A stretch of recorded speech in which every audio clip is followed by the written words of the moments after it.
আমাদের সংস্কৃতি, আমাদের সংস্কার সর্বদা থাকবে আমাদের সাথে। ভারতের মহান গ্রন্থ আর কাব্যের সম্পূর্ণ সংকলন। সাবস্ক্রাইব করুন তিলক।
জয় শ্রীকৃষ্ণ। গীতার ব্যাপারে বৈষ্ণবী তন্ত্রসার নামের গ্রন্থে একটি বড় সুন্দর শ্লোক লেখা আছে। সর্ব উপনিষদ গাও দগ্ধা গোপাল নন্দনা পার্থ ভৎস সুধি উপভক্তা দুগ্ধা গীতা অমৃতম মহৎ। অর্থাৎ সমস্ত উপনিষদ গরু, ওই শাস্ত্ররূপী গরুর স্তন থেকে যে জ্ঞানরূপী দুধ বেরোয় ওটাই গীতা। আর এই গীতারূপী দুধকে যে দুইছে গোয়ালার পুত্র, ওর নাম কৃষ্ণ। অর্জুন বাছুর যে কৃষ্ণরূপী গোয়ালার সাহায্যে গীতা অমৃত রূপী দুধ পান করছে। বাস্তবে গীতা জ্ঞান, ভক্তি এবং কর্মের একটি গঙ্গা, যা যুগ যুগ ধরে পৃথিবীর বুকে প্রবাহিত হচ্ছে। গীতার উৎপত্তি একটি বড় ড্রামাটিক মোমেন্টে হয়েছে। এটা ওই মুহূর্ত ছিল যখন কৌরব এবং পাণ্ডবদের মহান সৈনিকেরা যুদ্ধের জন্য কুরুক্ষেত্রের ময়দানে এসে একে অপরের সামনে দাঁড়িয়ে পড়ে। আর পাণ্ডবদের সর্বশ্রেষ্ঠ যোদ্ধা অর্জুন হঠাৎ করে যুদ্ধ করার জন্য অস্বীকার করে।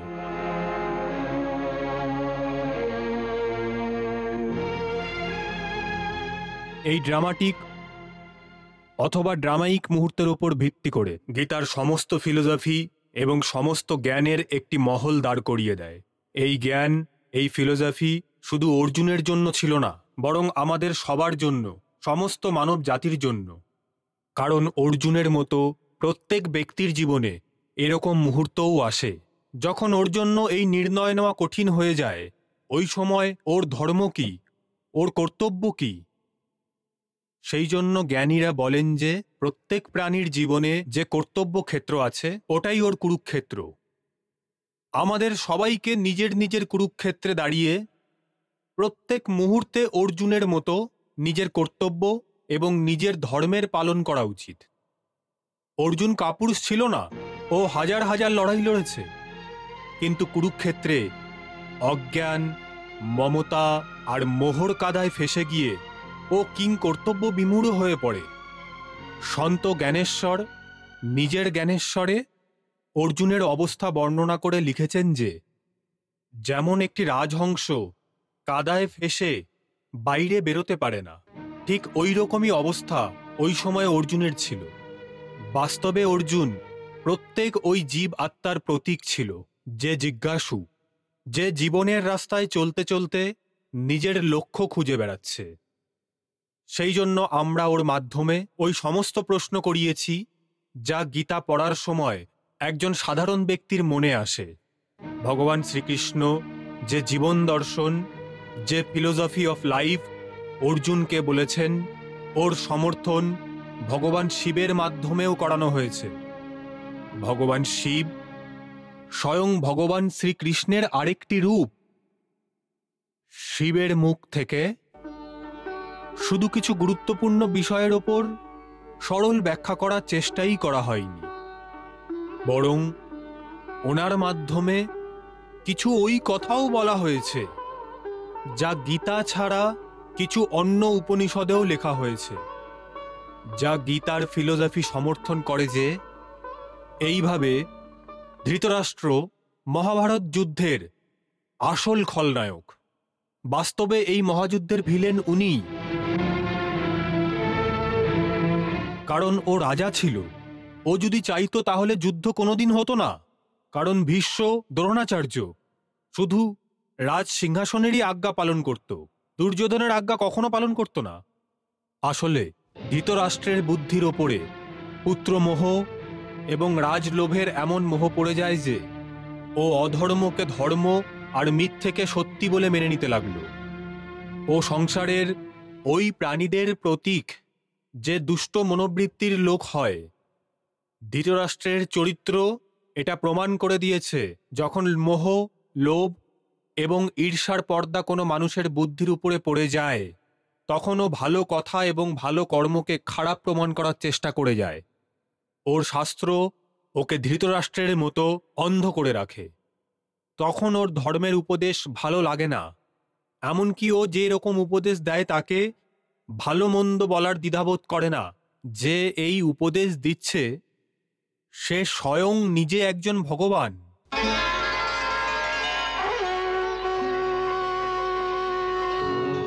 ওকে স্বয়ং ভগবান শ্রীকৃষ্ণ শান্তির দূত হয়ে এসেছিলেন, বুঝিয়েছিল যে যুদ্ধকে তুমি থামাতে পারো। বলুন মহারাজ, বলুন, আপনি কি পাণ্ডবদের ওদের অধিকার থেকে বঞ্চিত করে দিতে চান? বলুন মহারাজ, বলুন। বলুন মহারাজ ধৃতরাষ্ট্র, এই সময় নীরবই থাকার নয়।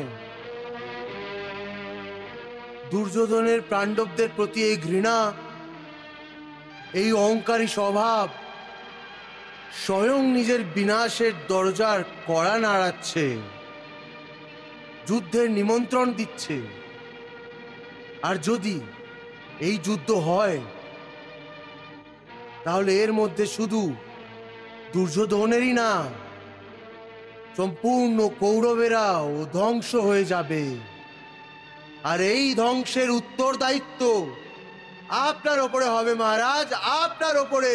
ওর নিজের পিতা মহর্ষি ভীষ্ম একদম শেষ সময়ে ওকে বোঝাতে আসেন, পাণ্ডবদের রাজ্য ফিরিয়ে দাও। আমাকে ক্ষমা করুন। আমি তোমাকে বোধহয় ক্ষমা করে দিতে পারি ধৃতরাষ্ট্র, কিন্তু কুরুক্ষেত্রে যা যা ঘটে যাচ্ছে ওর জন্য ইতিহাস তোমাকে যুগ যুগ পর্যন্ত ক্ষমা করতে পারবে না ধৃতরাষ্ট্র। কিন্তু ওনার কথাও শোনেনি। এরকম প্রবৃত্তির লোকেদের আনন্দের সুখে থাকতে দেখে ঈর্ষা হয়। এরাই ওই লোকেরা যারা নিজের সাথে সাথে এই সংসারকেও ঈর্ষা, অন্যায় আর অধর্মের অগ্নিতে জ্বালিয়ে ভস্ম করে দেয়, যেমনটি ধৃতরাষ্ট্র করেছেন। সঞ্জয় ধৃতরাষ্ট্রের ইনার কনসাস একটি সিম্বল, ওর চিন্তা ওর অন্তরের একটি প্রতীক। প্রত্যেক মানুষের চিন্তা অথবা ওর অন্তরের আত্মা সঞ্জয়ের মতো সত্যিকে দেখতে পারে, আর মানুষ সত্যি বলার চেষ্টা করে। কিছু লোক নিজের অন্তরের আওয়াজকে শোনে, কিন্তু ধৃতরাষ্ট্রের মতো স্বার্থপর এবং দুষ্ট বুদ্ধি নিজের অন্তরের এই আওয়াজকেও দাবিয়ে দেওয়ার চেষ্টা করেছিল।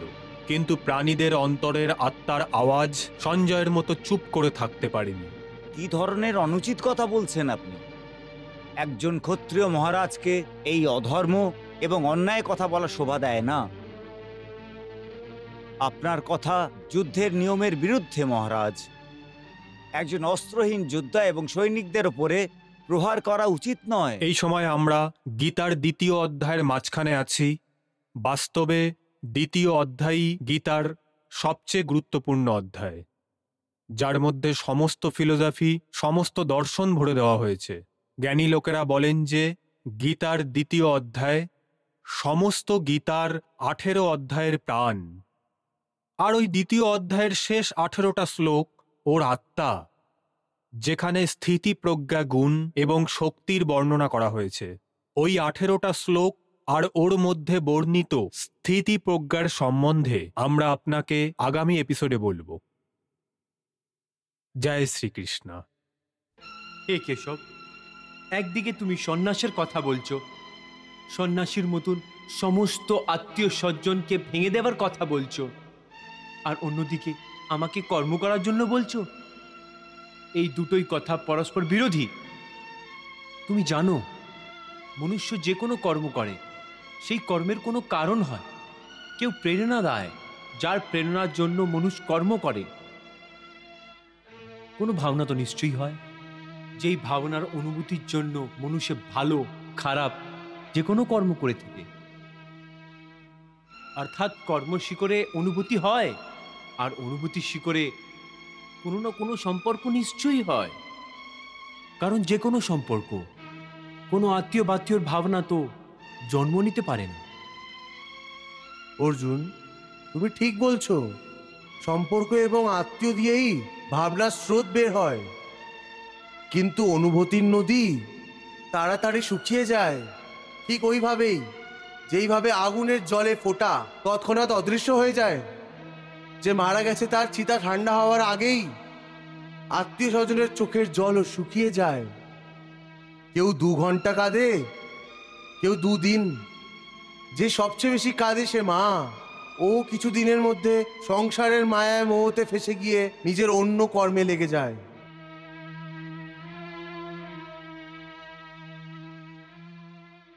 पार्थ इस लोक का कोई पदार्थ रे, संग तेरे परलोक न जाए।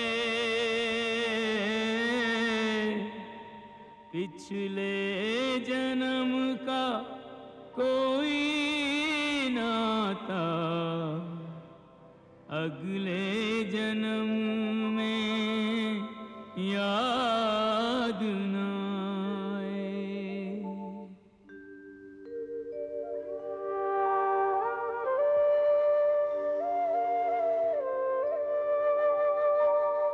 स्मृतियों का बोझा ढोने से विस्मृति का वरदान बचाए। हर जन्म के नाते याद रखे तो प्राणी पागल ही हो जाए। 4 दिनों की प्रीत जगत में 4 दिनों के नाते हैं।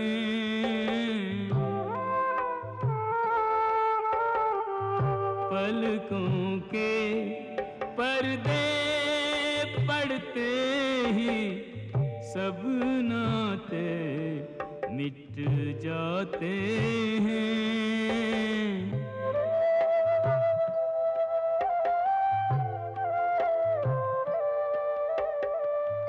घर के स्वामी के जाने पर घर की शुद्धि कराते हैं।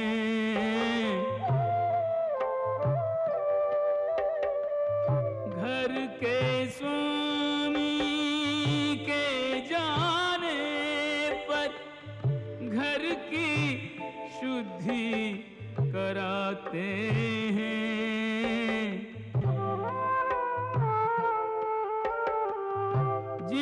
जिनकी चिंता में तू जलता वे ही चिता जलाते हैं।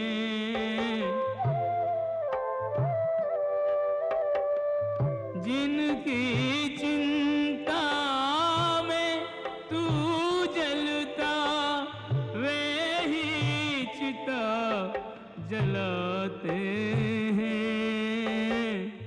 जिन पर रक्त बहाए जल सम जल में वही बहाते हैं।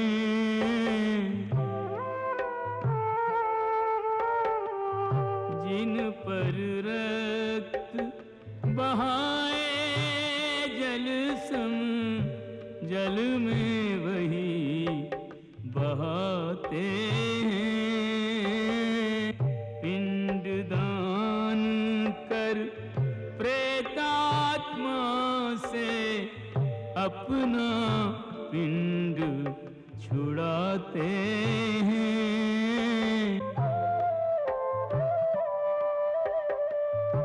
इन नातों के मोह में पड़ के मूर्ख जन्म गंवाते हैं।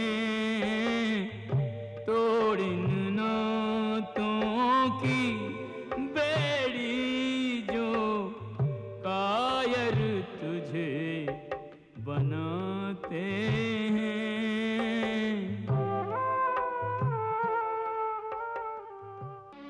হে কেশব, একদিকে তো তুমি আমাকে এটা শেখাচ্ছ এই সম্পর্ক সম্বন্ধ সব কিছু কিছুদিনের জন্য, আর অন্যদিকে এক্ষুনি তুমি এটা বললে যে সম্পর্ক এবং সম্বন্ধের স্রোতই এই অনুভূতির জন্ম হয়, বলেছিলে না?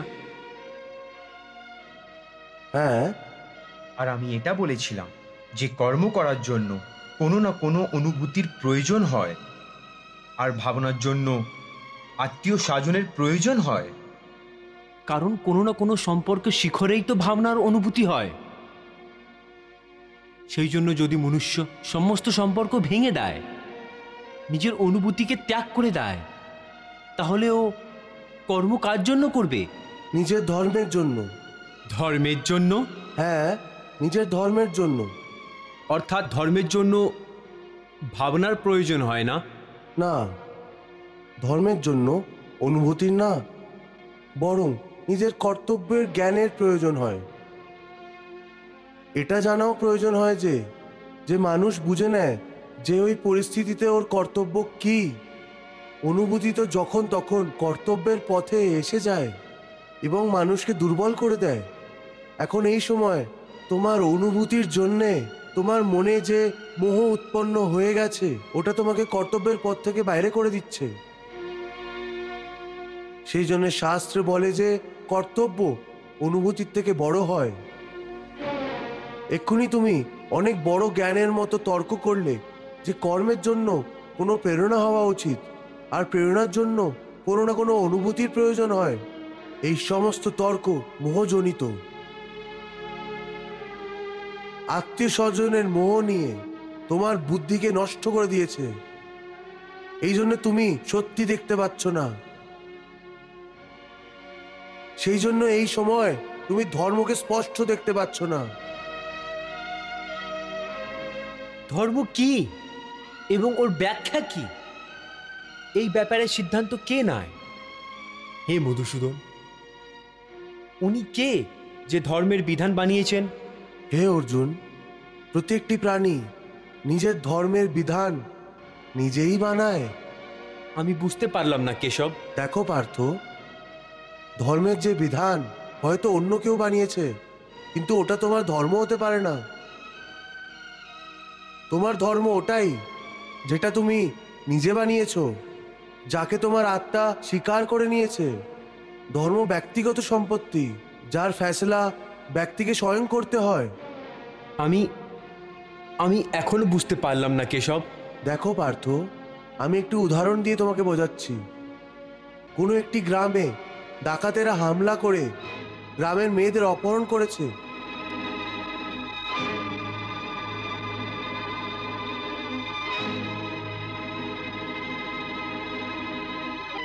ঠিক ওই সময় কাউর পিতা মৃত্যু শয্যায় শুয়ে জীবনের শেষ নিঃশ্বাস নিচ্ছে, আর পুত্র থেকে বারবার জলের গ্লাসের এক ফোঁটা জল চাইছে।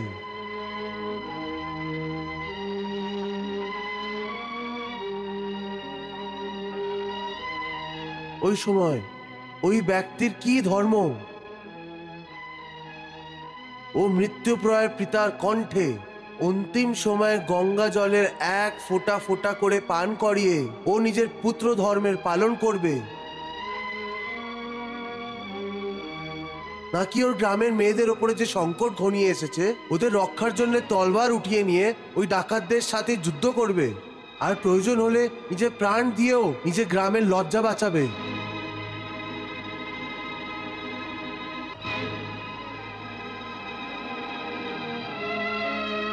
এর সিদ্ধান্ত অন্য কেউ কি করে নিতে পারে? একেই ধর্মের মোড় অথবা ধর্ম সংকটও বলা হয়। এরকম পরিস্থিতিতে ওই ব্যক্তি কি করবে? ওর ফ্যাসলা বাইরের কোনো লোক করতে পারবে না। এই নির্ণয় ওকেই নিতে হয় যে ওই সময় ওর প্রথম ধর্ম কি। ওই সময় ওর আত্মা যে আওয়াজ দেয় ওটাই ওর ধর্ম। সেই জন্য হে অর্জুন, প্রত্যেক প্রাণীর ধর্ম ব্যক্তিগত হয়। अपने अपने कर्म का सबके लिए विधान, जग में कर्म प्रधान है, जग है कर्म प्रधान, जग है कर्म प्रधान।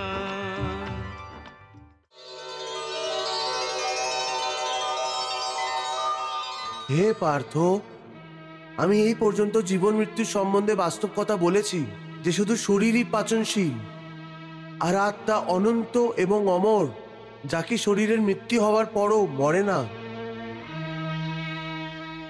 না জায়তে ম্রিয়তে বা কদাচিন, ন্যায়ম ভূত্বা ভবিতা বা না ভূয়ঃ, অজো নিত্যঃ শাশ্বতো ইহম পুরাণো না হন্যতে হন্যমানে শরীরে। যে এই আত্মাকে মরে যাবে বলে মনে করে অথবা যে একে মারবে বলে মনে করে, ওরা দুজনই অজ্ঞানী। কারণ আত্মা না তো কাউকে মারে, আর নাই কাউর মাধ্যমে মারা যেতে পারে। সেই জন্য কোনো লোকের মৃত্যু অথবা কাউর মরার শোক না করে তুই নিজের কর্তব্য কর। তোর ধর্ম যুদ্ধ করা, তুই নিজের ধর্ম মনে করে যুদ্ধ কর। যুদ্ধ যুদ্ধ যুদ্ধ, এই শ্রীকৃষ্ণ আর কতক্ষণ পর্যন্ত যুদ্ধ করার মালা জপতে থাকবে?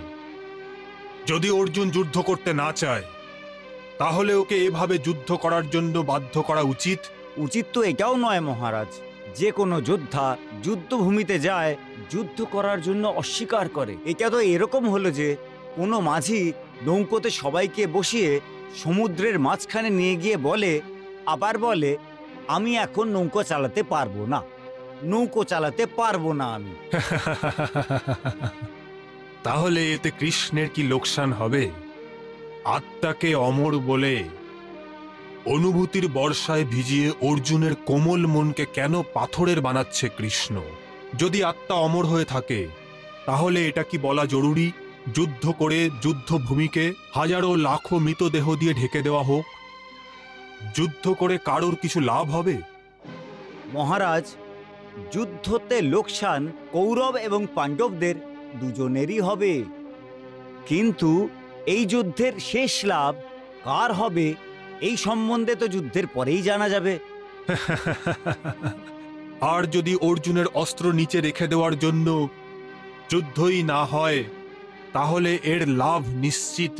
হ্যাঁ মহারাজ, নিশ্চিতভাবে এর লাভ কৌরবদেরই হবে, আর ওদের পাণ্ডবদের ওদের রাজত্ব ফেরত দিতে হবে না। ঠিক আছে ঠিক আছে। হে মধুসূদন, তুমি বারবার এই কথা বলছো যে মনকে সম্পূর্ণভাবে অয়তে আনতে হবে, তাহলে মুক্তির দ্বার খুলে যাবে। কিন্তু মনকে আয়তে আনতে গেলে কোনো সরল রাস্তা আছে? রাস্তা তো অবশ্যই আছে, সরল তো বটেই, কিন্তু অনেক কঠিনও।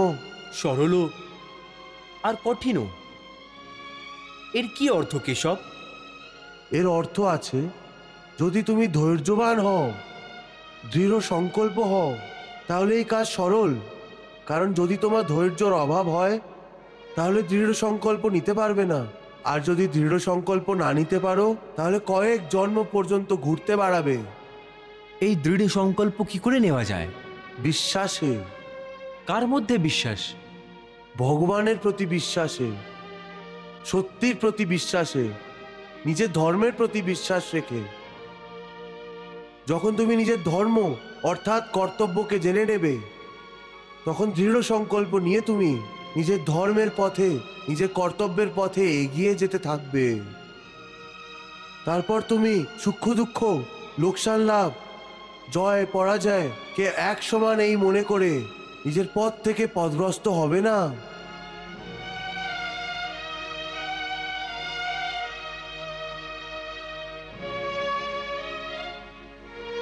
হে অর্জুন, তুমি শিষ্য হয়ে আমার শরণে এসেছো, সেই জন্য এখন পর্যন্ত আমি তোমাকে জ্ঞান যোগ অথবা সংখ্য যোগের শিক্ষা দিয়েছি।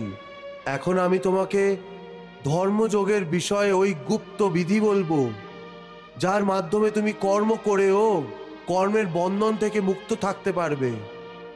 সুখ দুঃখে সমে কৃত্বা লাভা লাভো জয়া জয়ো ততো युद्धाय युजस्व नैवम पापम अवाप्स्यसि। पार्थ जय पराजय और लाभ हानि सुख दुख को कर ले स्वीकार आज तू समान भाव से। रण अलभ्य लाभ इससे वीर को न वंचित रख, तन सज्जित होने दे रण प्रदत्त घाव से। शस्त्र हैं खिलौने युद्ध भूमि खेल का आंगन, क्षत्रिय तो होते हैं युद्ध प्रिय स्वभाव से। होकर कटिबद्ध धर्म युद्ध हेतु प्रस्तुत हो, यूं तू बच जाएगा पाप के प्रभाव से। यूं तू बच जाएगा पाप के प्रभाव से। এইভাবে সুখ দুঃখ, লাভ লোকসান, জয় পরাজয় অথবা হার জিতকে এক সমান মনে করে শুধু এই জন্য যুদ্ধ করো, কারণ এই সময় যুদ্ধ করা তোমার কর্তব্য। আর যদি এই মানসিকতা নিয়ে তুমি নিজের ধর্ম মনে করে যুদ্ধ করবে, তাহলে ওর জন্য তোমায় পাপ লাগবে না। এটা কি বলছো কেশব? যুদ্ধ করে পাপ লাগবে না? যুদ্ধতে তো অনেক হিংসে হবে, লাখ লাখ লোকের মৃত্যু হবে। তাহলে মনুষ্য পাপ থেকে কি করে বাঁচতে পারবে? যদি কোনো কাজ নিষ্কাম কর্মযোগের নিয়মে করা হয়, তাহলে না তো কোনো পাপ হয় আর নাই ওর পুণ্য পাওয়া যায়। নিষ্কাম কর্মযোগ? হ্যাঁ, নিষ্কাম কর্মযোগ। এটা কি ধরনের যোগ মাধব, যে মানুষকে পাপ আর পুণ্য দুটো থেকেই মুক্ত করে দেয়? এটা একটি গুপ্ত বিদ্যা পার্থ, যে এর রহস্য যে বুঝতে পেরে যায়, ও এই সংসারে থেকেও, সংসারের সমস্ত কর্তব্য করেও কর্মফলের বন্ধন থেকে মুক্ত থাকে। এটা কি অদ্ভুত কথা বলছো কেশব? আমার বুদ্ধি এখনো এটাকে গ্রহণ করতে পারেনি। কারণ তোমার বুদ্ধির ওপরে এখনো পর্যন্ত অশক্তির পর্দা পড়ে আছে। আর যে নিষ্কাম কর্মযোগের কথা আমি বলছি, ওর ভিত্তি নিরাশক্তির ভিত্তিতে রাখা হয়েছে। হে অর্জুন, এই নিরাশক্তি যোগকে যদি তুমি বুঝতে পেরে যাবে, তাহলে তোমার জীবনে সম্পূর্ণ শান্তি এসে যাবে। হে মাধব, এই যোগের সাধনা কি করে হয়? এই যোগের নিয়ম কি? ও সাধনা করার জন্য হাজার হাজার বছর ধরে তপস্যা করার প্রয়োজন নেই। এ সাধনা তো এক মুহূর্তেই হয়ে যায়। হ্যাঁ, এক মুহূর্তেই। যেই মুহূর্তে কোনো প্রাণী নিজের মনের চিন্তা বদলে ফেলে, ওই মুহূর্তেই। কিন্তু হে কেশব, যে কোনো মনুষ্য এক মুহূর্তের মধ্যে আসক্তিকে কি করে ছাড়তে পারে? যখন ও কর্ম করে তাহলে ওর ফলের আসক্তি তো ওর কর্মের একটির ভাগ্যেই হয়। সেই জন্য ও ফল পাওয়ার ইচ্ছেতেই কাজ করে। হে অর্জুন, ব্যাস এখান থেকে নিষ্কাম কর্মযোগের সাধনা আরম্ভ হয়। অর্থাৎ অর্থাৎ তুমি বললে যে প্রাণী ফল পাওয়ার ইচ্ছে রেখেই কর্ম করে, কিন্তু নিষ্কাম কর্মযোগ এটা শেখায় যে যে ফল পাওয়ার ইচ্ছা রেখে না, বরং নিজের কর্তব্য পুরো করার জন্য, নিজের ধর্মের পালন করার জন্য কর্ম করো। ফলের ওপরে ভরসা রেখে কর্ম করো না, কারণ ফল পাওয়া তোমার হাতে না, তোমার অধিকারে শুধু কর্ম করাই লেখা আছে। कर्मण्येवाधिकारस्ते मा फलेषु कदाचन मा कर्मफल हेतुर्भूर्म ते संगोस्त्व कर्मणि।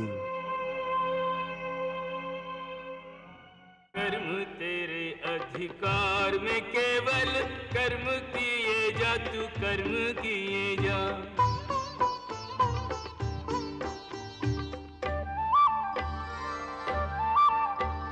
फल की इच्छा त्याग के अर्जुन, पालन अपना धर्म किए जा। किस स्थिति में क्या धर्म है तेरा, किस स्थिति में क्या धर्म है तेरा, ज्ञात तू इसका मर्म किए जा। किस स्थिति में क्या धर्म है तेरा, ज्ञात तू इसका मर्म किए जा। तेरे लिए जो धर्म है निश्चित, निष्ठा से वो कर्म किए जा। तेरे लिए जो धर्म है निश्चित, निष्ठा से वो कर्म किए जा। এ পার্থ, তুমি কর্ম করতে পারো, কর্ম করার সংকল্পও করতে পারো, কিন্তু এর ফল পাওয়া তোমার হাতে নেই।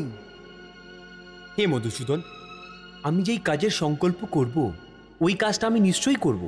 যখন ভোজন করার নিশ্চয় করে বসবো, তাহলে এক কামড় উঠে মুখে নিশ্চয়ই রাখবো, তাহলেই তো ওটাকে খাবো। যদি ওই খাবারের এক কামড় তোমার ভাগ্যতে নেই, হ্যাঁ, তখন তুমি ওটাকে মুখ পর্যন্ত তো নিয়ে যাবে, কিন্তু ওই কামড়ের এক দানাও তুমি মুখে ঢুকাতে পারবে না। হে অর্জুন, শুধু কর্মের সংকল্পই প্রাণীর অধিকারে আছে, ওর ফল প্রাণীর অধিকারে নেই।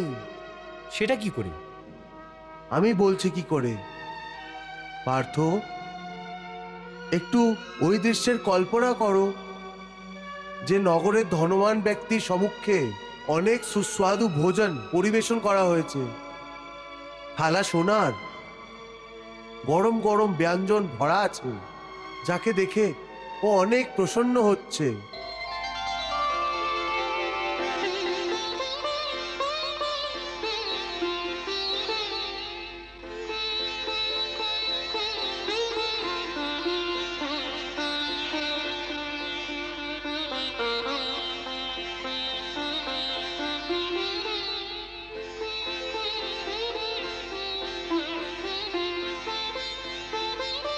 ও ভীষণই খুশি হয়ে প্রথম কামড় নেয়।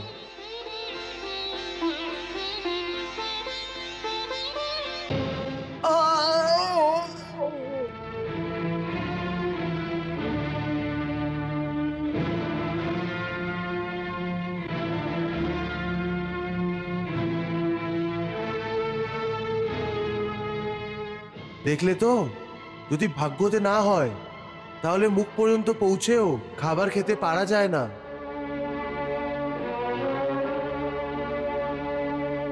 কিন্তু হে অর্জুন, এই উদাহরণের এই অর্থও না যে তুমি সব কিছু ভাগ্যের ওপরে ছেড়ে স্বয়ং অকর্মণ্য হয়ে যাও। মনে রেখো, আমি বলেছি যে মা কর্মফল হেতুর্ভূ মার্তে সংগোষ্ঠ কর্মণি। হে কেশব, তোমার কথা অনুযায়ী যদি ফল ভাগ্য যদি নিজের অনুযায়ী দেয়, তাহলে প্রাণীকে কর্ম করার প্রয়োজনটা কি? কর্ম করার প্রয়োজন কি এটা জানার আগে এটা তো অবশ্যই জেনে নাও যে ভাগ্য কি, ভাগ্য কি করে তৈরি হয়। হে কেশব, ভাগ্য কি ওটা জানা তো কোনো কঠিন কাজ না। এটা তো সোজা কথা যে ভগবানের যা ইচ্ছে হয় ওটাই মানুষের ভাগ্য হয়। না অর্জুন, না, এই ধারণা সত্যি না। কেন সত্যি না?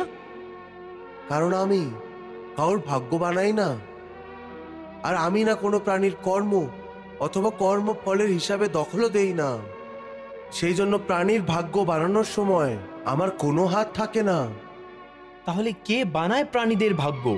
প্রাণীদের নিজের কর্ম। অর্থাৎ? অর্থাৎ এই যে প্রাণী যেমন কর্ম করবে ওরমই ফল পাবে। ভালো কর্ম করলে ভালোই ফল পাবে, আর খারাপ কর্ম করলে খারাপ ফল পাবে। এই যে প্রাণীর ভালো মন্দ কর্মের ভালো মন্দ ফলের যে হিসাব নিকাশ হয় তাকেই ভাগ্য বলা হয়।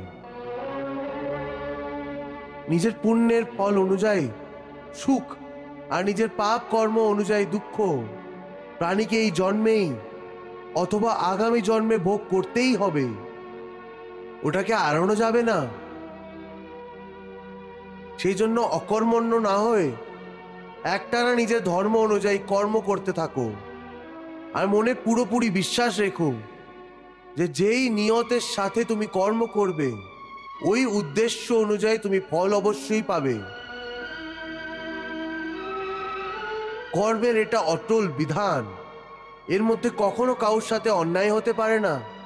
হে অর্জুন, প্রাণীদের কোনো কর্ম নষ্ট হয় না, মানুষ নিজের সমস্ত কর্মের ফল অবশ্যই পায়। এইভাবে প্রাণীদের কর্ম অনুযায়ী ওর কর্মের ফল প্রত্যেক মানুষের ভাগ্যে লিখে দেওয়া হয়। সেই কারণেই প্রত্যেক জন্মে মানুষ নিজেরই কর্মের বন্ধনে বেঁধে যায়,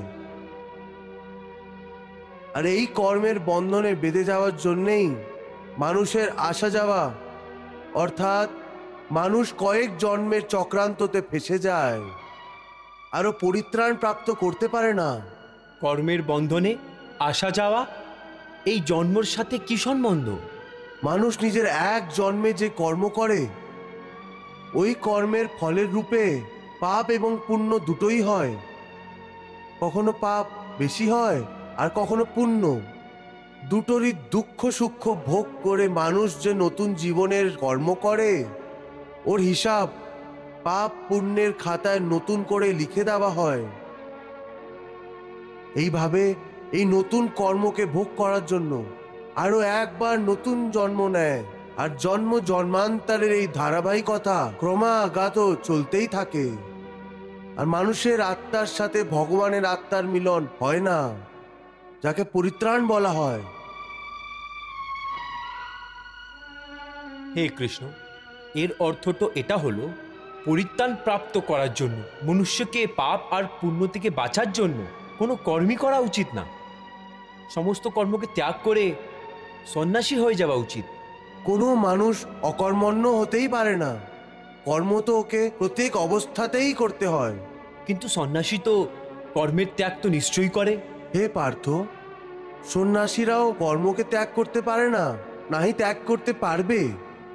আমি আগেই বলেছিলাম যে সন্ন্যাসীরাও কর্ম করে, খাবার দাবার, ওঠা বসা, তপস্যা করা, সাধনা করা, এই সব কিছুই ওদের কর্ম। কর্ম থেকে কেউ কি করেই মুক্ত হতে পারে?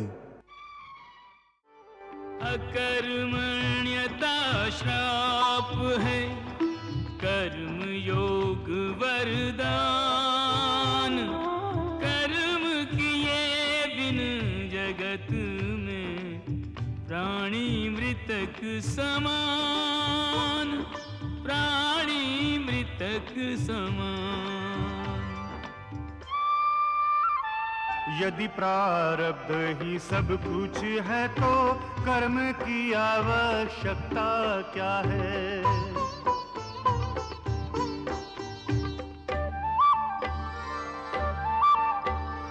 कर्म बिना प्रारब्ध प्रारब्ध न बनता, इसलिए कर्म विधान बना है। फल पर यदि अधिकारी नहीं तो,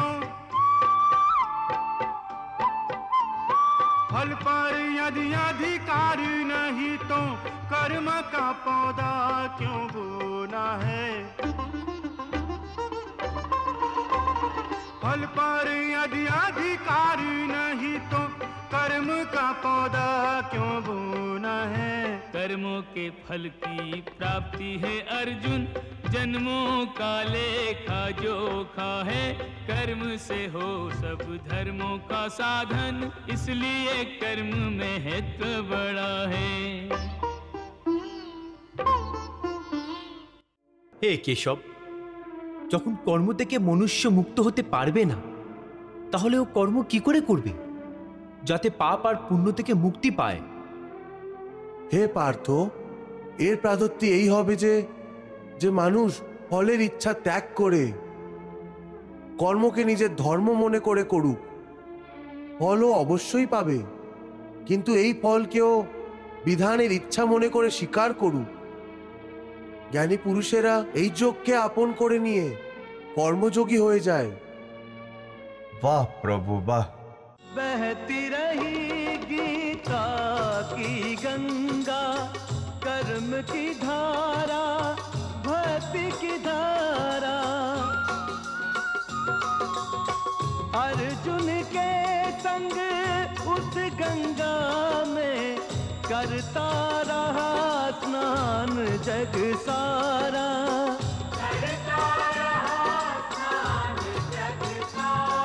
सब धर्मों के भेद भुला के एक मेरा शरणागत हो जा। मैं हर पाप से मुक्ति दूंगा, शोक न कर मेरी भक्ति में खो जा। शोक न कर मेरी भक्ति में खो जा। धर्म अधर्म के भेदों से न्यारे अमर है गीता की बोल सारे। हे नाथ नारायण वासुदेव, श्री कृष्ण गोविंद हरे मुरारे। हे नाथ नारायण वासुदेव, विद्युमात स्वामी सखा हमारे। विद्युमात स्वामी सखा हमारे। हे नाथ नारायण वासुदेव, श्री कृष्ण गोविंद हरे मुरारे। हे नाथ नारायण वासुदेव। हरे कृष्ण कृष्ण कृष्ण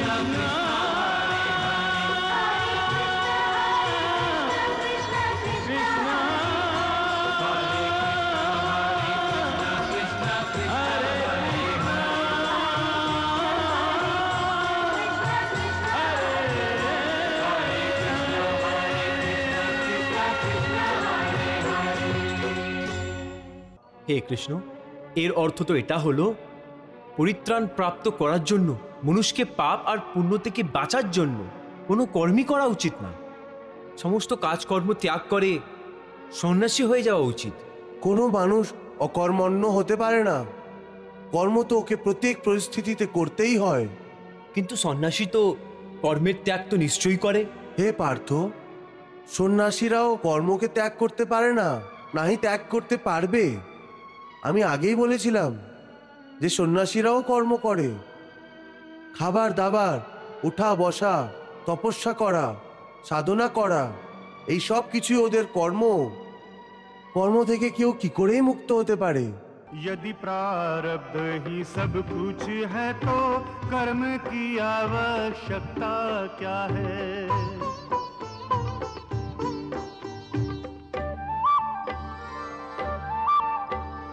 कर्म बिना प्रारब्ध न बनता, इसलिए कर्म विधान बना है। फल पर यदि अधिकारी नहीं तो, फल पर यदि अधिकारी नहीं तो कर्म का पौधा क्यों बोना है। फल पर यदि अधिकारी नहीं तो कर्म का पौधा क्यों बोना है। कर्मों के फल की प्राप्ति है अर्जुन, जन्मों का लेखा जोखा है।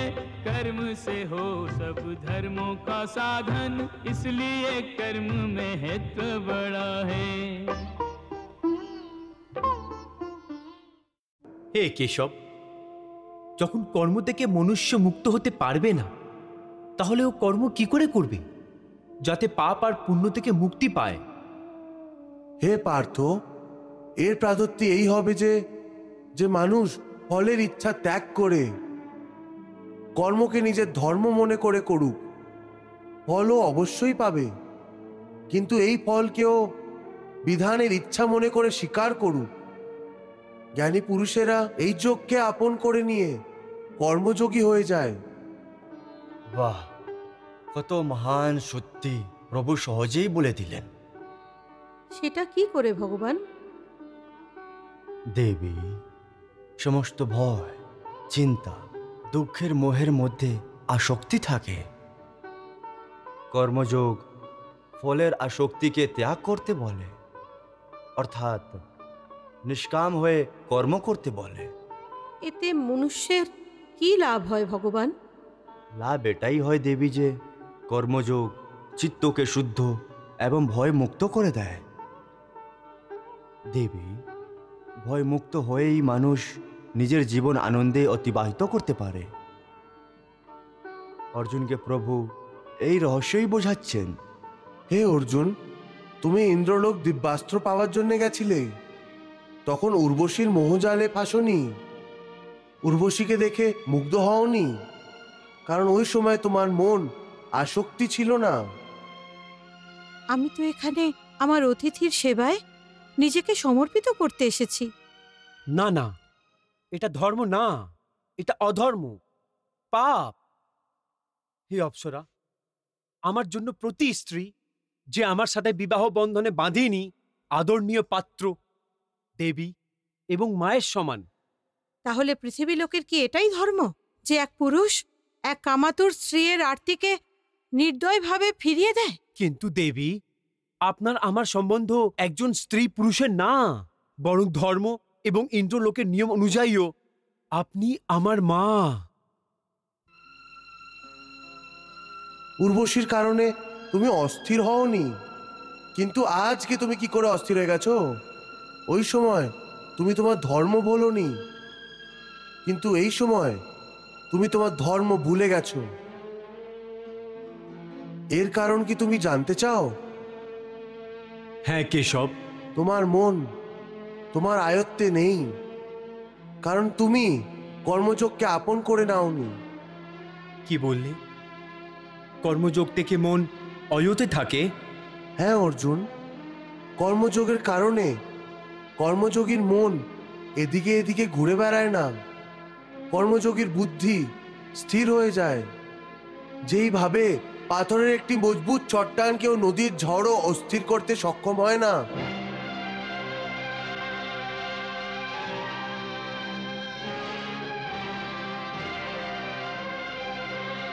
অথবা অনেক বড় জল প্রলয়ও যে পাথরকে সরাতে পারে না, ওইভাবেই কর্মযোগীর মনও না বন্যায় অস্থির হতে পারে আর নাই আবেগের ঝড়ে খণ্ড খণ্ড হতে পারে।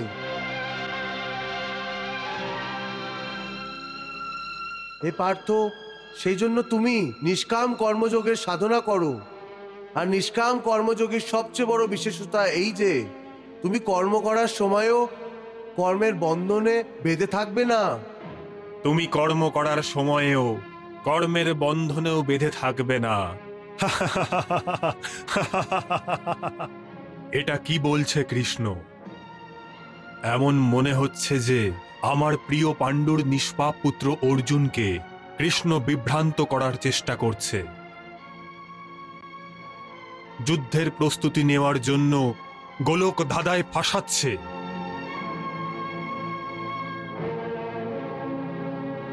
হে কেশব, তুমি আমাকে কোন ভুল ভুলাইয়াতে ফাঁসাচ্ছ? দেখে নাও সঞ্জয়, অর্জুনের মনের মধ্যেও সন্দেহের নির্মাণ হয়েছে। ও বুঝতে পেরেছে যে কৃষ্ণ গোল গোল ঘুরিয়ে কথা বলছে। হে কেশব, কর্ম করার সময় কর্ম কোনো বন্ধন হবে না, এটা কি করে সম্ভব হতে পারে? ওই কর্ম করার পদ্ধতি বলো, যাতে কর্ম করো কিন্তু বন্ধন না হোক। এটার বড় সহজ পদ্ধতি। তুমি কর্মফলে আসক্তি রেখো না। এটা কি করে হতে পারে? ফল প্রাপ্তির ইচ্ছে তো সবাই করে। কিন্তু কি ইচ্ছে করা মাত্রই মানুষ ফলের প্রাপ্তি করতে পারে? না অর্জুন, কারণ ফল তো ভাগ্যের হাতে আছে। আর যেই মানুষ ফল প্রাপ্তির ইচ্ছা করে, ওর মন ফলের প্রাপ্তির কথা ভেবে নিজের কর্ম এবং কর্তব্য থেকে বিচলিত হয়ে যায়, আর ও ওই ফল প্রাপ্ত করতে পারে না যার ও ইচ্ছা করেছিল। পার্থ, মানুষ শুধু কর্ম করতে পারে, ফল কখনো মানুষের অধীনে থাকে না। কেশব, যদি ফলের প্রাপ্তি মনুষ্য অথবা ওর কর্মে অধীনে থাকে না, তাহলে কর্ম করবে কেন? কারণ মানুষের এটাই ধর্ম, নিজের কর্তব্যের পালন করা। এই কর্তব্য পালনের জন্য প্রয়োজন কর্ম করা। কিন্তু হে কেশব, ফল প্রাপ্তির ইচ্ছা যদি ছেড়ে দেয়, মানুষের মধ্যে কর্ম করার ইচ্ছে কি করে উৎপন্ন হবে? যদি ফলের ইচ্ছা না থাকবে, তাহলেও মনুষ্য কর্ম করবে বা কেন? হে অর্জুন, যে সাধারণ মানুষ ফলের ইচ্ছে রেখেই কর্ম করে, ওরা সুখ দুঃখ ইত্যাদিতে ফেসে যায়। ওদের মনের শান্তি নষ্ট হয়ে যায়। প্রত্যেক ক্ষণ, প্রত্যেক মুহূর্তে ফল প্রাপ্তির বিচার এসে ওদের নিদ্রা উড়িয়ে দেয়। হে পার্থ, তুমি দুর্যোধন এবং ওদের ভাইদেরই দেখে নাও। ছোটবেলা থেকেই দুর্যোধন, শকুনি এবং দুঃশাসন ইত্যাদি হস্তিনাপুরের সিংহাসনকে প্রাপ্ত করার জন্যে কত অধর্ম করেছে, মনে আছে তো তোমার? ওরা যখন ভীমভ্রাতাকে জলে ফেলে দিয়েছিল, আর ওই ঘটনাও মনে হবে তোমার, যখন এই কৌরবেরা তোমাদের সমস্ত পাণ্ডবদের লক্ষাগৃহে জ্বালিয়ে মেরে ফেলার চাল রেখেছিল।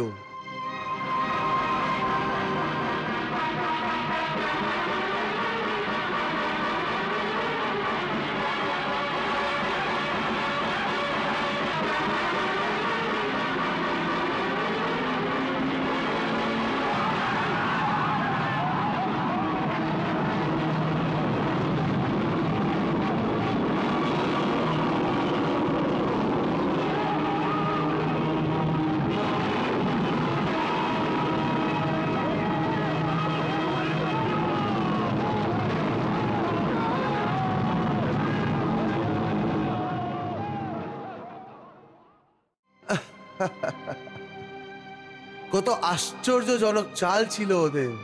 ওই আগুন থেকে তোমাদের জীবিত বেঁচে ফিরে আসা অসম্ভব ছিল। কত যোজনাবদ্ধ কর্ম ছিল, কিন্তু এই কর্মের ফল কি ওরা পেয়েছে? না, কারণ ভাগ্যের পরিকল্পনা কিছু আরো ছিল।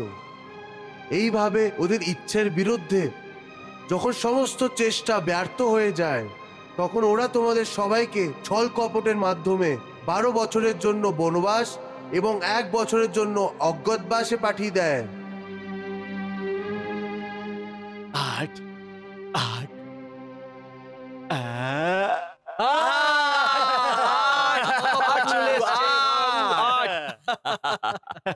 বাহ মামা বাবু, বাহ, কি সুন্দর পাশা নিক্ষেপ করেছেন আপনি। কিন্তু বারবার চেষ্টা করার পর এখনো কৌরবেরা ওদের ইচ্ছে অনুযায়ী ওদের ফল পায়নি। ওরা এটা ভুলে গেছে যে ফল ভাগ্য অনুযায়ী পাওয়া যায়। এই দুষ্কর্মের চক্রে ওরা জঘন্যভাবে ফেসে গেছে পার্থ। আর যেই ফলের ইচ্ছে ওরা করছে, ওই ফল ওরা প্রাপ্ত করতে পারবে না, বরং দুষ্কর্মের খারাপ ফলই ওরা পাবে। এই কথা তুমি সর্বদা মনে রেখো। দেবী, একদিক দুর্যোধন আর অন্যদিকে ভরতের উদাহরণ আছে। একদিক অশক্তি আছে আর অন্যদিকে নিরাশক্তি। ভরতকে ওর ভাই শ্রীরাম সিংহাসন দিয়ে দিয়েছিলেন, কিন্তু ও স্বীকার করেনি। আর অন্যদিকে দুর্যোধন নিজের ভাইদেরই রাজপাট ছলন করে কেড়ে নিয়েছে। ভরত রাজ পাওয়ার পরেও ওকে স্বীকার করার পরিবর্তে শ্রীরামের দাস হয়ে কর্তব্যের পালন করেছে।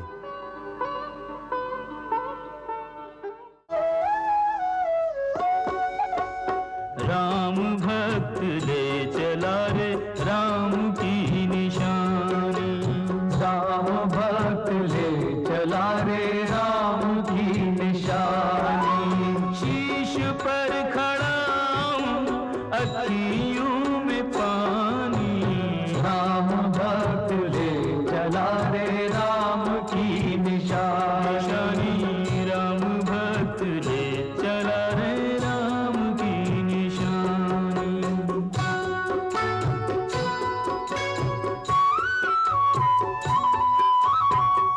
शीश खड़ा ले चला ऐसे राम सिया जी संग हो जैसे, अब इनकी छाँव में रहेगी राजधानी, राम भक्त ले चला रे राम की निशानी, राम भक्त ले चला रे राम की निशानी।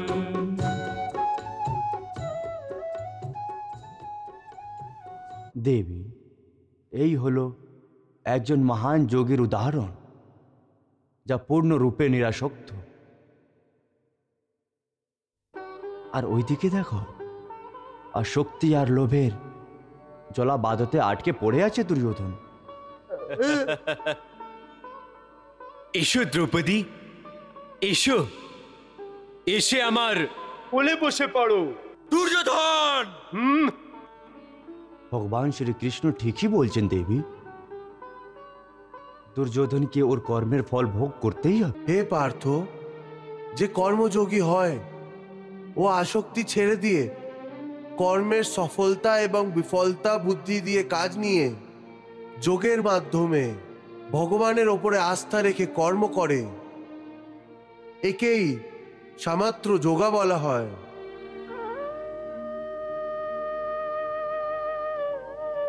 হে পার্থ, ঈশ্বরকে সমর্পণ রাখার অনুভূতি নিয়ে করা কর্ম ফল প্রাপ্তির ইচ্ছে রেখে করা কর্ম থেকে কয়েক গুণ অধিক শ্রেষ্ঠ।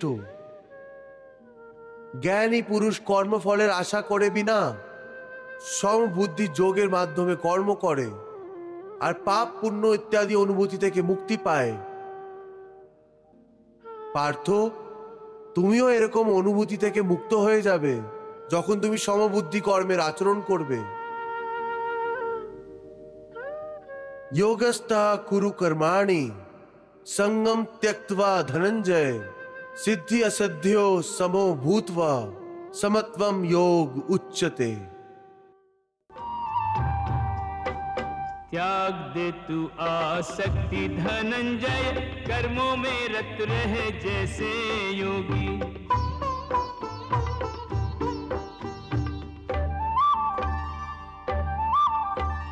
सिद्धि असिद्धि में राख समत्व के लाभ रूहानी का बन संभोगी।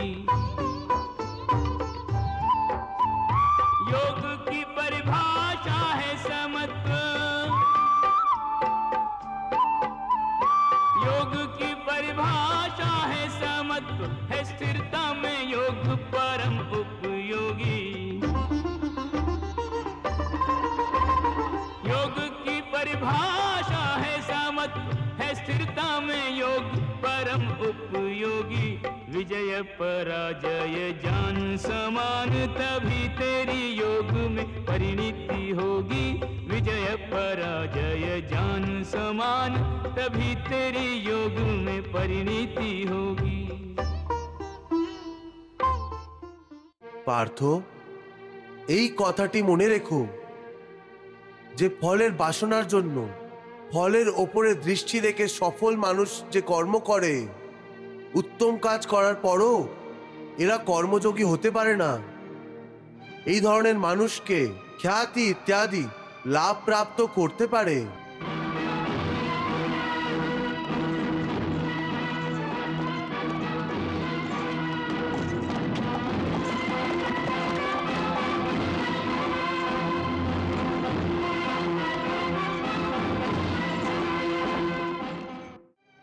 কিন্তু ও ভগবানকে এবং শান্তি প্রাপ্ত করতে পারবে না।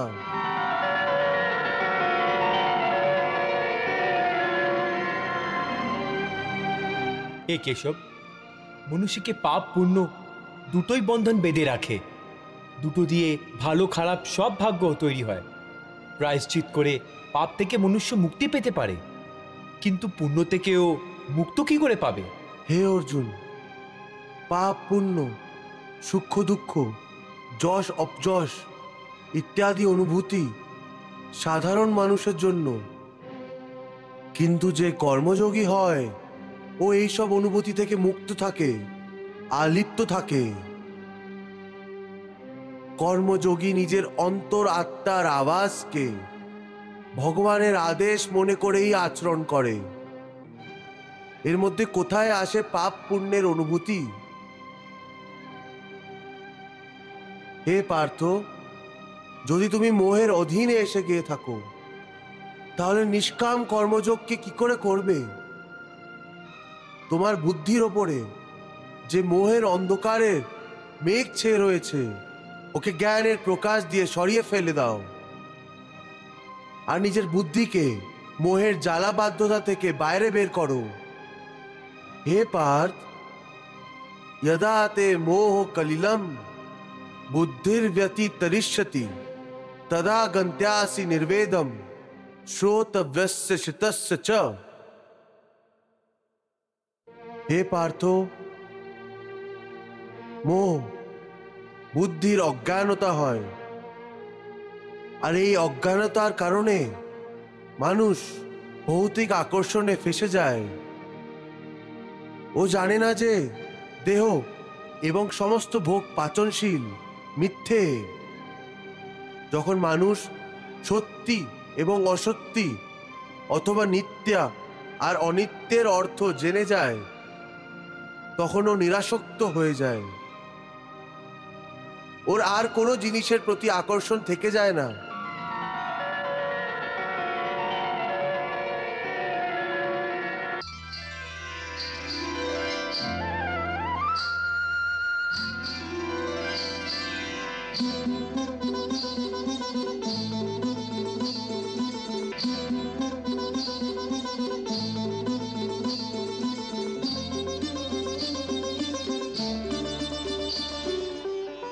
এর অন্য অর্থ হলো মোহের ত্যাগ করা, এবং মোহের লোভ ত্যাগ করার পর মানুষ কোনোভাবেই কোনো জিনিসের দিকেই আকর্ষিত হয় না। হে পার্থ, যথার্থ জ্ঞানের প্রাপ্তি হওয়ার পর মোহের ত্যাগ হয়ে যায়, আত্মার যোগ বলে বৃদ্ধি হয়ে যায়। যোগ বলের কারণে মন স্থির হয়ে যায়।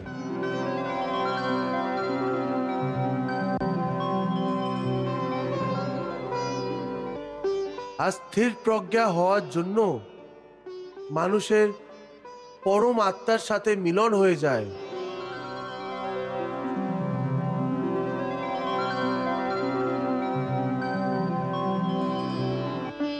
পার্থ, তুমিও ওই আত্মার যোগ বলের মাধ্যমে নিজের অন্তর আত্মার মধ্যে উকি মেরে ভগবানকে দেখার চেষ্টা করো, সমবুদ্ধি কর্মযোগের আচরণ করো, আর স্থিতপ্রজ্ঞা হয়ে যাও।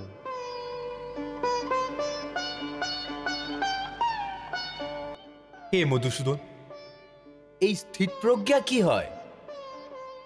এর ব্যাখ্যা করুন। পার্থ, দুঃখ ভোগ করেও যার মনে কোনো উদ্বেগ হয় না, আর নাই সুখের লোভ রাখে, এবং যার হৃদয়ে ক্রোধ, লোভ, মোহ, ভয় ইত্যাদি দুর্বলতার জন্য কোনো জায়গা থাকে না। ওই মানুষকেই বলা হয় স্থিতপ্রজ্ঞা। दुखेष्व अनुद्विग्न मना सुखेषु विगत स्पृह वीत राग भय क्रोध स्थित धी मुनिरच्यते। समझा कर मुझको कहो हे केशव सर्वज्ञ, भाषण आसन चलन में कैसा है स्थित प्रज्ञ, कैसा है स्थित प्रज्ञ। पूर्ण मनोकामनाएं मन से जो तज डाले, रहे संतुष्ट सदा आत्म विलास में।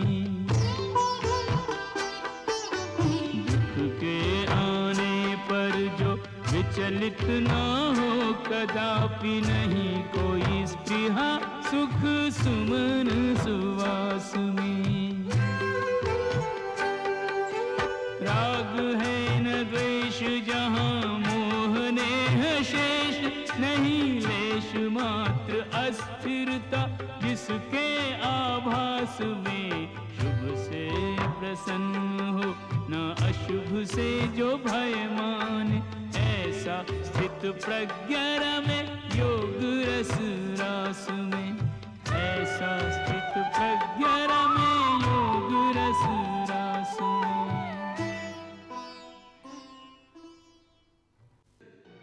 হে পার্থ, স্থিতপ্রজ্ঞ মহাপুরুষ সুখ দুঃখ প্রত্যেক অবস্থাতে আত্মিক শান্তি প্রাপ্ত করে নেয়। পরম আনন্দে মগ্ন হওয়াতে এই ধরনের মানুষকে দুঃখ আর সুখ কখনো অস্থির করে না।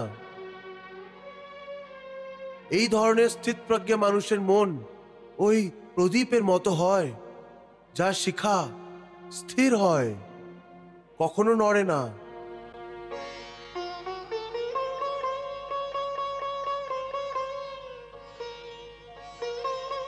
প্রভু, প্রদীপের শিখা বেশি সময় পর্যন্ত তো অচল আর অটল তো থাকে না।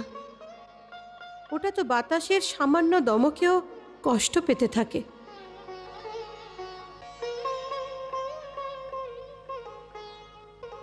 হ্যাঁ দেবী পার্বতী, প্রভু শ্রীকৃষ্ণ এটাই তো বোঝাচ্ছেন যে মানুষের মন আকাঙ্ক্ষার ঝায়ে রাখার একটি প্রদীপের মতো হয়।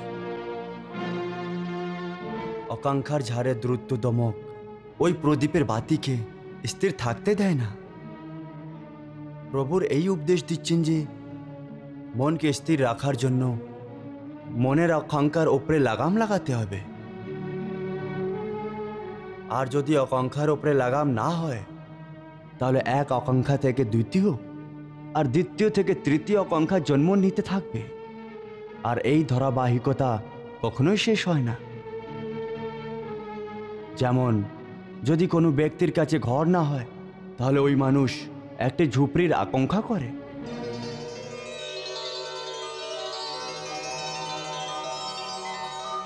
ঝুপড়ির পাওয়ার পর তখন ও আরো বড় ঘর চায়, তারপরে ও ওর থেকেও বড় ঘর, আর তারপরে রাজমহলের আকাঙ্ক্ষা করে।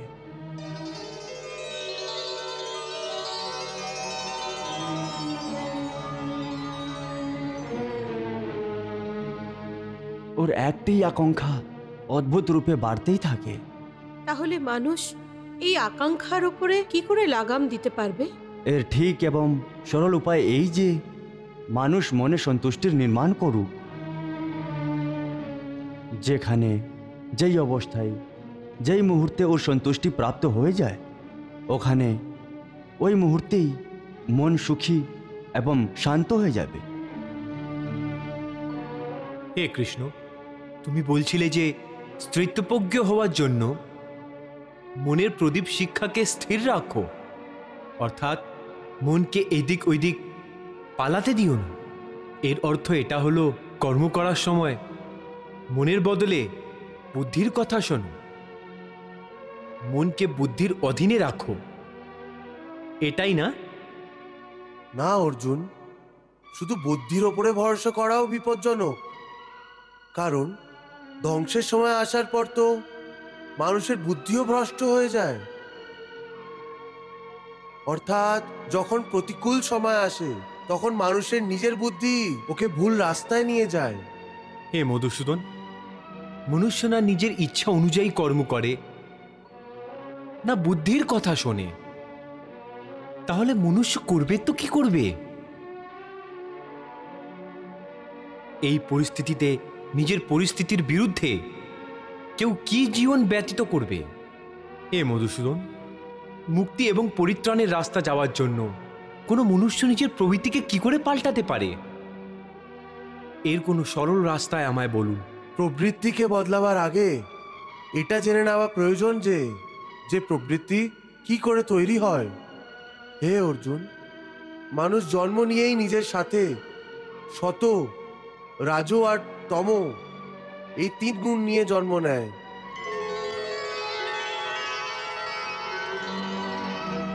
এই সৃষ্টির রচনা এই 3 গুণের ভিত্তিতেই করা হয়েছে। এই ত্রিগুণাত্মক সৃষ্টিতে যে সমস্ত প্রাণীরা থাকে ওদের মধ্যে 3টেই গুণ থাকে, কিন্তু প্রত্যেকটি প্রাণীর ভেতরে এই 3টের মধ্যে কোনো না কোনো একটি গুণ অধিক প্রদান করা হয়েছে। আর যেই গুণের প্রধানতা অধিক থাকে ওই প্রাণীর চরিত্র ওরকমই হয়ে যায়। রাজগুণ প্রদান পুরুষের ঐশ্বর্য, ঠাট বাট এবং রাজপাঠের লোভ থাকে।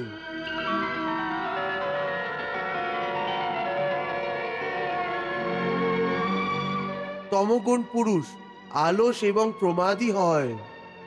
ঘৃণা, ক্রোধ এর মতো নেতিবাচক অনুভূতির মধ্যে ভীষণভাবে ভরা থাকে।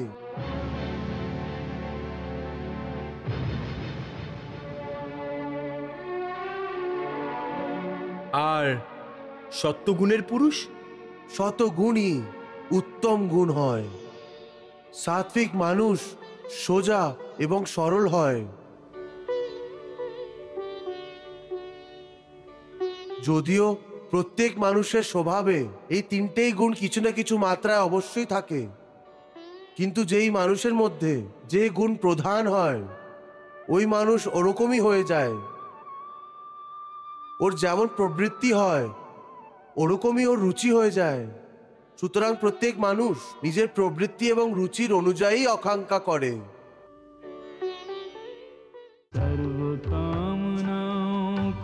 सर्वथा जो तज डाले जगत में रहे मुख जगत से मोड़ के, शांति करे प्राप्त विचरण करे शांति से, ममता से स्नेह से स्पृहा से नाता तोड़ के। अर्जुन ऐसा योगी मोहित ना होता कभी, नैया ना डुबोता पतवार कहीं छोड़ के। अंत काल आने पर ऐसा स्थित प्रज्ञ योगी, होता ब्रह्मलीन नाता ईश्वर से जोड़ के, होता ब्रह्मलीन नाता ईश्वर से जोड़ के। এ কেশব, তুমি বলছিলে যে প্রত্যেক মানুষ নিজের নিজের প্রবৃত্তি অনুযায়ী আলাদা আলাদা আকাঙ্ক্ষা করে, কিন্তু আমার মতে প্রাণীর ভেতরে যে কোনো গুণ হোক না কেন, ওর যেই প্রবৃত্তি হোক না কেন, তা সত্ত্বেও প্রত্যেক প্রাণী এক ধরনেরই আকাঙ্ক্ষা করে।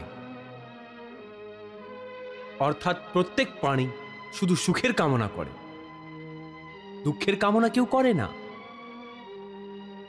কেউ দুঃখী হতে চায় না, সেই জন্য সর্বদা সুখের জন্য চেষ্টা করে। ওই মনুষ্য রাজা হোক অথবা গরিব, স্ত্রী হোক অথবা পুরুষ। তুমি ঠিক বলছো অর্জুন, যে সবাই সুখেরই কামনা করে, কিন্তু সুখের পরিভাষা প্রত্যেক লোকের প্রবৃত্তি এবং রুচি অনুযায়ী বদলে যায়।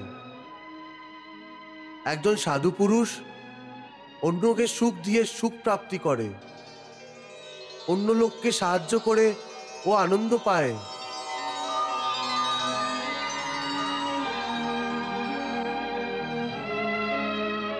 আর একজন নীচ প্রবৃত্তির মানুষ কাউকে দুঃখ দিয়ে সুখী হয়।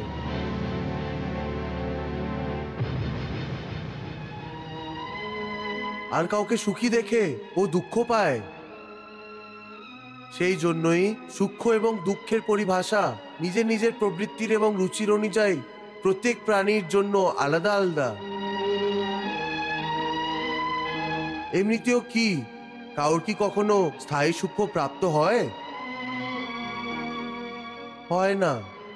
আসলে না সুখ স্থায়ী আর না দুঃখ স্থায়ী। কিন্তু হে কেশব, সুখ কি স্থায়ী হতে পারে না? সুখ স্থায়ী কি করে হতে পারে পার্থ? এই সংসার তো পরিবর্তনশীল আছে। এখানে প্রত্যেক মুহূর্তে পরিবর্তন হতে থাকে পার্থ। পরিবর্তন তো প্রকৃতির নিয়ম। এখানে কোনো বস্তু স্থায়ী না। তোমার মনে আছে আমি তোমাকে আগেই বলেছিলাম যে আমাদের শরীরের অবস্থাও স্থায়ী না। তাহলে সুখ এবং দুঃখ কি করে স্থায়ী হতে পারে? এর অর্থ হলো সুখের সাথে সাথে মনুষ্যকে দুঃখ ভোগ করতে হয়। হ্যাঁ পার্থ, সুখ আর দুঃখ একটি চক্রের দুটো অর্ধেক ভাগের ভাগ। এই চক্র চলতেই থাকে, চলতেই থাকে। কখনো প্রাণী সুখে হাসে,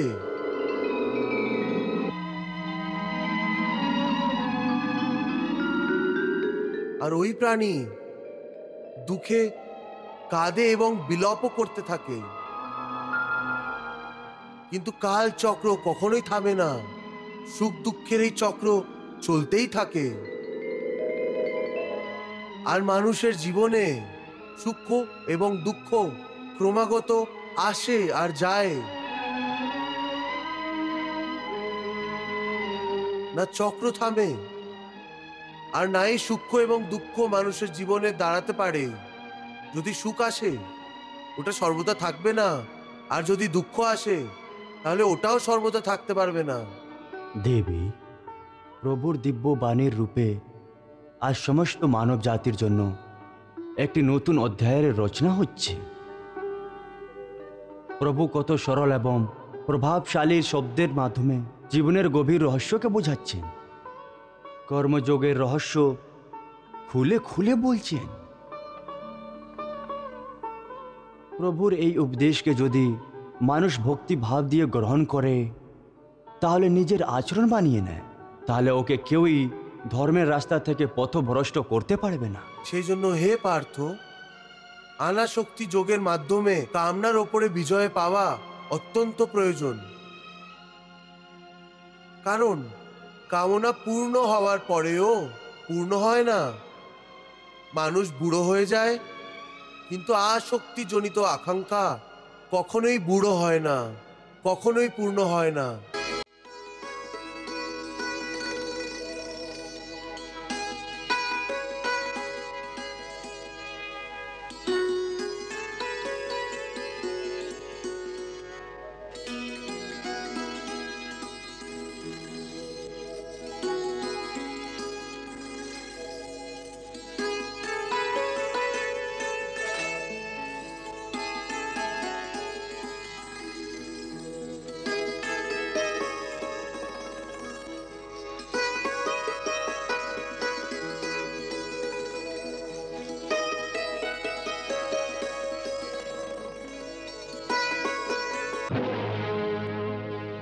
পার্থ, একটি কামনা অনেকগুলি কামনাকে জন্ম দেয়। প্রত্যেক কামনার সাথে মানুষের তৃষ্ণাও বেড়ে যায়, আর তৃষ্ণার সাথে সাথে অসন্তুষ্টিও বেড়ে যায়। তারপর এই ধরনের অসন্তুষ্ট মানুষকে, যে কামনাগ্রস্ত, ওর উচিত এবং অনুচিতের জ্ঞান থাকে না। পার্থ, সেই জন্যই তো আমি তোমাকে বলছি যে তুমি নিজের আকাঙ্ক্ষাকে ত্যাগ করে স্থিতপ্রজ্ঞ হয়ে যাও। কারণ স্থিতপ্রজ্ঞই কর্মযোগের চরম অবস্থা।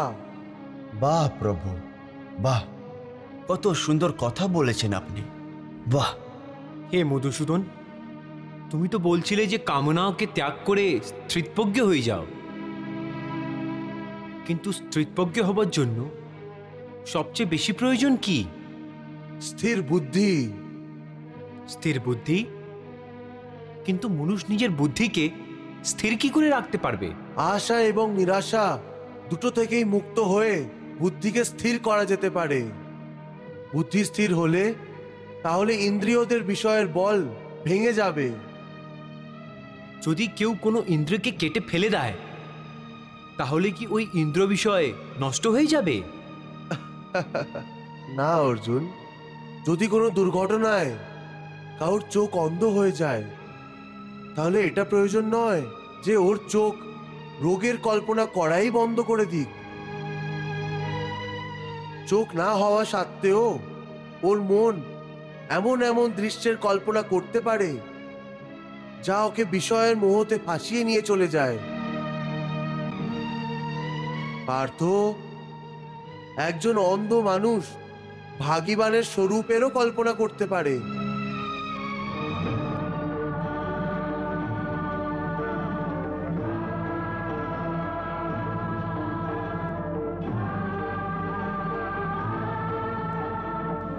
আর একজন নারীর শরীরেরও কল্পনা করতে পারে।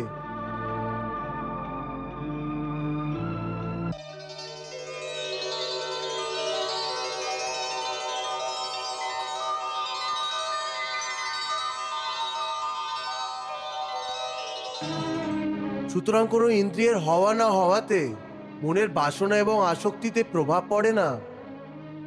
হে অর্জুন, তুমি এটা বোঝো যে জানো কোনো মানুষ চোখ বন্ধ করে এটা প্রদর্শন করছে যে ও ভগবানের ধ্যান করতে বসে আছে, কিন্তু বাস্তবে ওর মনের চোখের ভেতরে ভগবানের মূর্তি না, নিজের প্রেমিকার শরীর ঘুরে বেড়াচ্ছে।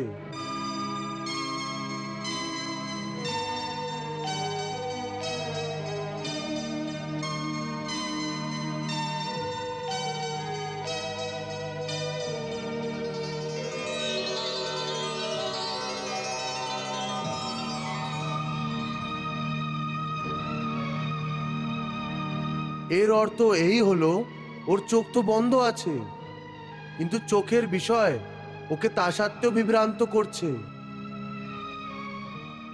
बहती रही गीता की गंगा, कर्म की धारा, भक्ति की धारा, अर्जुन के संग उस गंगा में करता रहा स्नान जग सारा,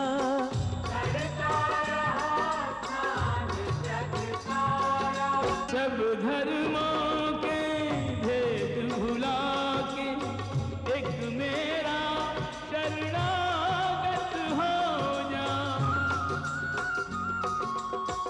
मैं हर पाप से मुक्ति दूंगा, शोक न कर मेरी भक्ति में खो जा, शोक न कर मेरी भक्ति में खो जा, धर्म अधर्म के भेदों से न्यारे अमर है गीता की बोल सारे, हे नाथ नारायण वासुदेव, श्री कृष्ण गोविंद हरे मुरारे, हे नाथ नारायण वासुदेव।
श्रीकृष्णचरितं गुणानुवादं तत्प्रेरणा अहं करोमि मम भावगीतं हृदयस्य प्रीतं त्वत्पद्मपादे समर्पयामि हरे राम राम राम हरे हरे हरे कृष्ण कृष्ण कृष्ण हरे कृष्ण